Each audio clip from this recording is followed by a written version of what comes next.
पिछले वीडियो में हमने जाना फफोले मसूड़ी वाले मरीजों को कैसे जांच करके डेंटिस्ट उसके अनुसार ट्रे का चुनाव करते हैं और उस मसूड़े की छाप लेते हैं।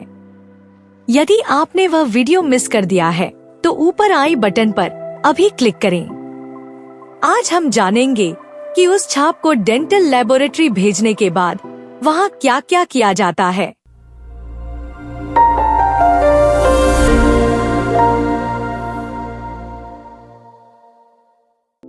मसूड़े की छाप को निगेटिव रेप्लिका कहा जाता है।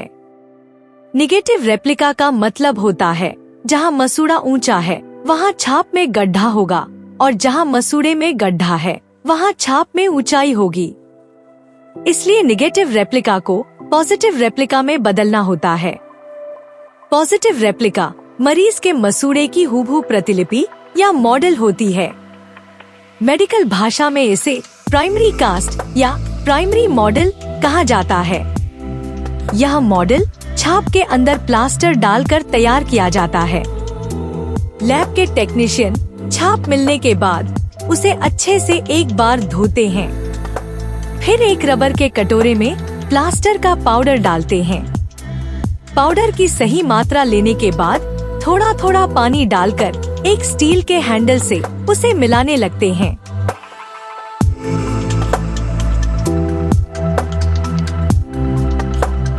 जब एक गाढ़ा मिश्रण तैयार हो जाता है तब उसे छाप के ऊपर डाल दिया जाता है।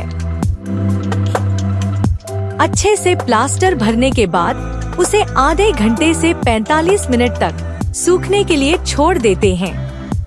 फिर धीरे धीरे से उस प्लास्टर मॉडल को बाहर निकालते हैं। इस प्रकार का दिखता है प्लास्टर का मॉडल।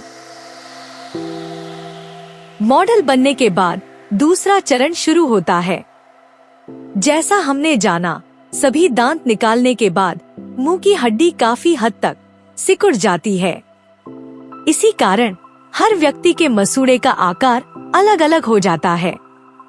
इसलिए 32 का सेट लगाने के लिए 2 छापे लेने पड़ते हैं। दूसरा छाप लेने की ट्रे लैब में तैयार की जाती है। इन्हें कस्टम ट्रे कहा जाता है, यानी यह ट्रे सिर्फ उसी मरीज के मुंह में फिट होगी, किसी और के मुंह में नहीं। ट्रे में छाप के मटेरियल के लिए जगह बनाना पड़ता है। इसके लिए एक विशेष प्रकार की मोम का इस्तेमाल होता है जिसे मॉडलिंग वैक्स कहा जाता है। उस मोम को आग से गर्म करके नरम किया जाता है। फिर उसे प्राइमरी मॉडल के ऊपर हल्के से अंगूठे के दबाव से फिट कर दिया जाता है।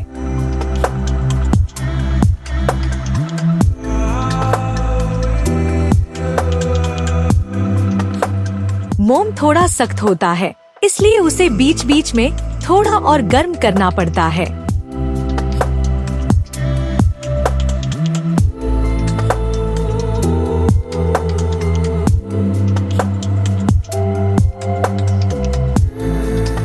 दोनों मॉडलों पर मोम अच्छे से लगने के बाद इस प्रकार दिखता है। यह मोम का परत बाद में नाप लेते वक्त हटा दिया जाता है और उस खाली जगह पर सेकेंडरी इम्प्रेशन लिया जाता है। इस प्रक्रिया को अगले वीडियो में अच्छे से समझाया जाएगा। अब एक कांच के छोटे बर्तन में कोल्ड क्योर नामक पाउडर थोड़ी मात्रा में डाला जाता है। उस पर उसी पाउडर के साथ मिलने वाला लिक्विड भी डाला जाता है। फिर एक स्टील के हैंडल से अच्छे से मिलाया जाता है और कुछ समय के लिए ढक कर रखा जाता है। लगभग 5 मिनट के बाद ढक्कन हटाने पर देखा जा सकता है कि मिश्रण रबर जैसी नरम स्थिति में आ गया है।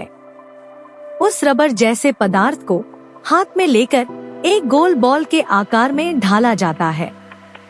फिर उसे मॉडल के ऊपर रखकर हल्के हाथों से दबाते हुए पूरे मॉडल पर फैला दिया जाता है।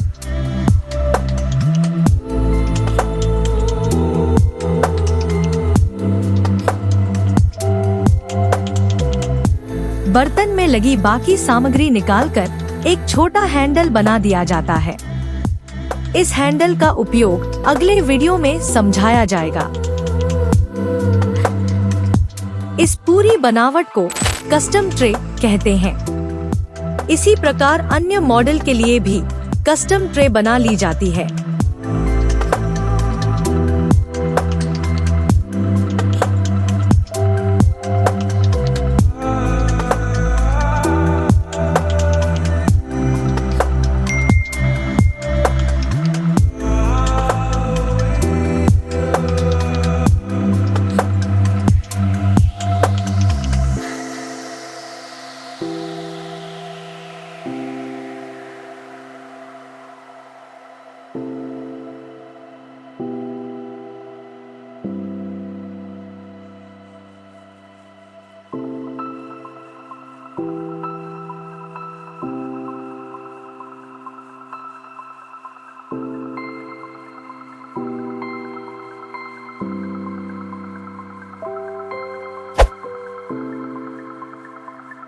आप सब सोच रहे होंगे कि आखिर इस कस्टम ट्रे बनाने की जरूरत ही क्या, जब एक बार मसूड़े का नाप ले लिया हो। आखिर कस्टम ट्रे क्यों बनानी पड़ती है?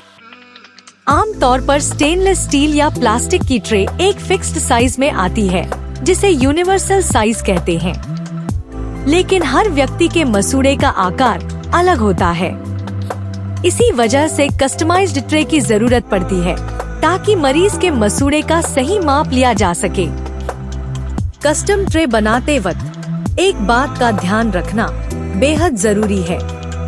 कस्टम ट्रे की मोटाई 2 मिलीमीटर से ज्यादा नहीं होनी चाहिए, वरना एक बारीक नाप नहीं आएगा।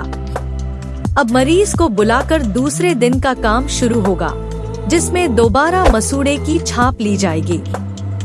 उस छाप को डॉक्टरी भाषा में सेकेंडरी इम्प्रेशन कहा जाता है, और वो छाप बहुत बारीक होती है। दांत बनाने का सारा काम उसी छाप से बने सेकेंडरी कास्ट पर किया जाएगा। अगले वीडियो में हम देखेंगे कि दूसरी बार छाप लेते समय कौन कौन सी विशेष प्रक्रियाएं की जाती हैं, जिससे उस मरीज के मसूड़े के बहुत बारीक नाप मिले। अगले रविवार हम फिर लौटेंगे इस सीरीज के चौथे वीडियो के साथ, तो देखना बिल्कुल ना भूलें।